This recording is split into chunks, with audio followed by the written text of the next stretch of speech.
Hello, I'm Dr. Walter Fletcher. Welcome to A Taste of Honey. And when I say a taste of honey, I'm thinking of the scriptural meaning of a taste of honey, because it says in the Psalms, in Psalm 19, the law of the Lord is perfect, refreshing the soul. Thy words are sweeter than honey, sweeter than a honeycomb. That's what we mean by a taste of honey. And so today I want to talk to you a little bit about the beauty and the sweetness of the scriptures, in particular the Old Covenant scriptures called the Torah. And we find that God has described His Word as that which is sweet to the taste. In other words, even like a mother who would want a child to learn to appreciate a particular food or meal, she would take a little bit of that food, perhaps it would be pureed or soft, and she would touch the palate of that child so that it would acquire a taste for that particular food. Well, in like manner, we're going to talk about how God, as it were, touches our spiritual palate and causes us to gain an appreciation not only for His Word, but His Word is an expression of who He is. The Hebrew language, as a matter of fact, not only is one of the oldest languages, of course, in history, but the Hebrew language was in particular given to God's people in order for them to know who He was and to be able to share with others that knowledge of God. And so David says in the Psalms, you recall, Thy words have I hid in my heart that I might not sin against thee.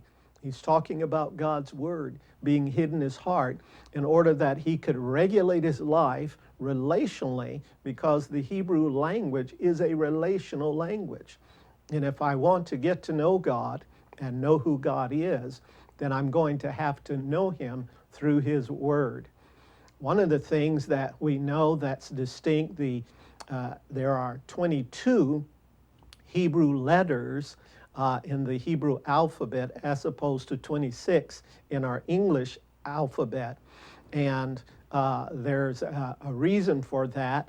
The 26 letters that we have in our English language comprise all of the letters that we would use. The interesting thing about the Hebrew letters, unlike the English letters, if I say, for example, A in the English letter, what does A mean? Well, it really means nothing until I can put together other letters with it. But not so with the Hebrew language, as we're going to look at first. The first letter, our A in the English, is Aleph in the Hebrew, and Hebrew letters have meaning. They have symbol language, which at first was a picture language before it even became a phonetic or a sound language. And Hebrew also has numeric value. So there's something very important when God gave the Hebrew letters, even the 22 letters. As a matter of fact, scholars believe, and especially Hebrew scholars, that the universe was actually created by the Hebrew letters. And so they're very important.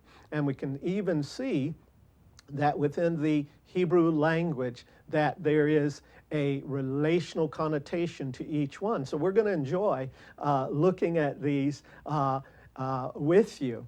Zephaniah actually says this is a prophetic sign of the last days, that God is restoring the Hebrew language. And he says that as God restores the Hebrew pure language to us, that people might come to know who God is.